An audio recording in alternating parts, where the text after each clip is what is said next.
നമ്മളെ ഉണ്ണി വ്ളോഗ്സിനെ വിളിച്ചിട്ട് ഒരു പ്രമുഖ ഡയറക്ടർ ഞാൻ ഇന്നലെ പോസ്റ്റ് ചെയ്ത രാസ്ത എന്ന് പറയുന്ന സിനിമയുടെ റിവ്യൂ ഇല്ലേ, അതായിരുന്നു അത്ര എൻ്റെ ജീവിതത്തിലെ അവസാനത്തെ റിവ്യൂ. ഇതിനൊക്കെ കോക്കൊക്കെ ആട്ടെന്നുണ്ടെങ്കിലോ പോക്ക് കണ്ടോ എന്താണ് ഇത്? മതി ഗോപാലകൃഷ്ണ മതി, എനിക്ക് ഇപ്പൊ അവരെ കാണണം, എനിക്ക് അവരോട് പ്രതികാരം ചെയ്യണം. പുറപ്പെട്. ഈ സിനിമയുടെ ഡയറക്ടർ കൂടിയായിട്ടുള്ള അനീഷ് അൻവർ ഇതിൽ പ്രധാനപ്പെട്ട ഒരു കഥാപാത്രം ചെയ്തിട്ടുണ്ട്. ഇതുപോലൊരു ക്രിഞ്ചേഷ് കുമാർ, അതുപോലത്തെ ഒരു കഥാപാത്രം. ആ കഥാപാത്രം തന്നെ വെറുപ്പിക്കലാണ്. അതോടൊപ്പം തന്നെ ഇദ്ദേഹത്തിന്റെ ഓവർ ആക്ടിങ്.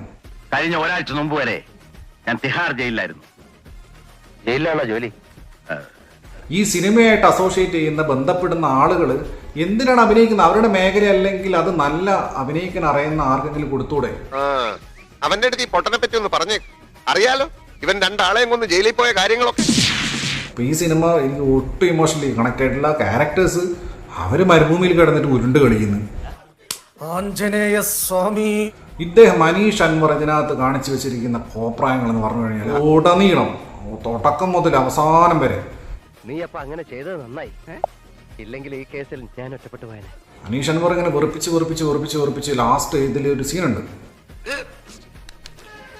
വെള്ളം കിട്ടാതെ ഡീഹൈഡ്രേറ്റ് ആയിട്ടുള്ള ആള് കവട്ട അടിക്കുക, എന്നിട്ട് പറയാൻ സെറ്റായി. എന്റെ പൊന്നോ, നേരാണോ മുതലാളി? എന്റെ തൊഴി വാങ്ങരുത്. അതുപോലെ തന്നെ അനീഷ് അൻവറിന്റെ ഡയലോഗ് ഡെലിവറി ഭയങ്കര അമേച്ചറിഷ്. അഭിനയം അമേച്ചറിഷ് ആണ്, ഡയലോഗ് ഡെലിവറി അതിൽ അമേച്ചറിഷ് ആയിട്ട് ഇങ്ങനെ. നീ പെട്ടെന്ന് അഡ്രസ് പറ, ഞാൻ ഇവിടുന്ന് കുറച്ച് ആളുകളെ അങ്ങാടി വിടാം. അഡ്രസ് പറ.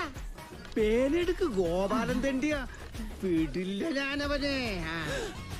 എസ് എ ഹോൾ ഒരു സർവൈവൽ സിനിമ കാണാൻ പോയി, സർവൈവ് ചെയ്ത് തിരിച്ചു വന്നു.